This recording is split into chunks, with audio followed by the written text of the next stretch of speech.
আসসালামু আলাইকুম। সুপ্রিয় দর্শক মণ্ডলী, আমরা শিশু রামিসা হত্যার ঘটনা জানি। তার বয়স প্রায় 7 থেকে 8 বছর ছিল। তাকে ধর্ষণ করে নির্মমভাবে হত্যা করা হয়েছিল। এ ঘটনা নিয়ে সারা বাংলাদেশের মানুষ ক্ষিপ্ত হয়েছিল। কোটি কোটি মানুষ শোক পেয়েছিল। রাজপথে নেমেছিল, মিছিল নিয়ে বিক্ষোভে ফেটে পড়েছিল পুরো দেশ। এমনকি অনেকের ফেসবুক প্রোফাইলে তার ছবি দিয়েছিল। বিভিন্ন ধরনের শোক, আন্তর্জাতিকভাবেও বিভিন্ন দেশ থেকে শোক জানিয়েছিল আমাদের প্রবাসীরা যে যেখানে আছে।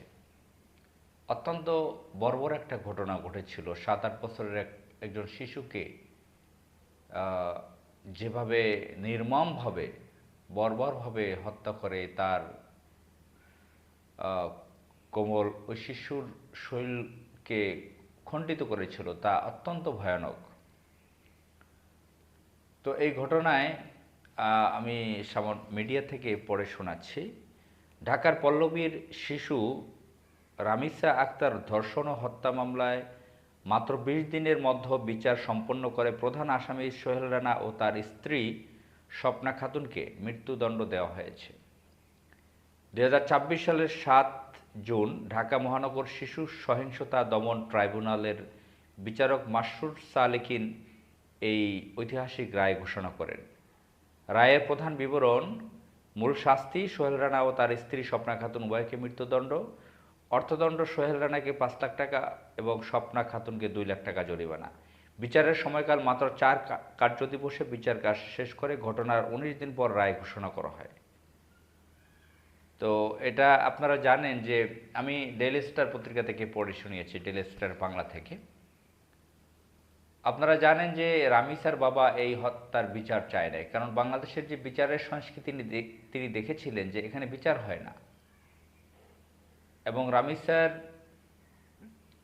বাবার কাছে গিয়েছিল বর্তমান বাংলাদেশের প্রধানমন্ত্রী তারেক রহমান। তিনি তাকে সান্ত্বনা দিয়েছিলেন এবং দেশবাসীকে আশ্বস্ত করেছিলেন যে অল্প দিনের মধ্যে এর বিচার সম্পন্ন হয়ে যাবে, কার্যকর হবে, ইত্যাদি ইত্যাদি। তো এখন বিএনপি সরকারে আছে, তারেক রহমান প্রধানমন্ত্রী, তিনি রামিসার বাবাকে কথা দিয়েছিলেন। দেশের মানুষও বিশ্বাস করেছিল যে নতুন প্রধানমন্ত্রী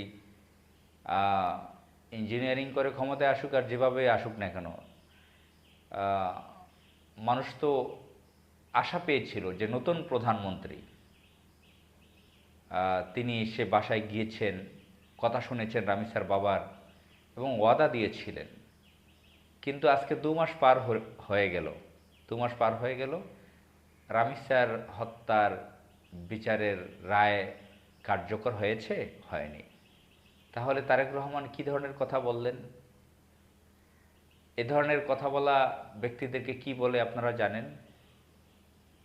আমরা কি এটার বিচার চাই না? এ ধরনের শিশু তো বাংলাদেশের ঘরে ঘরে আছে। সবার কি এই বিচারটা চাওয়া দরকার না? আমাদের এই সমাজ কি অসভ্য সমাজ থাকে, এটা কি আমরা চাই? আসসালামু আলাইকুম।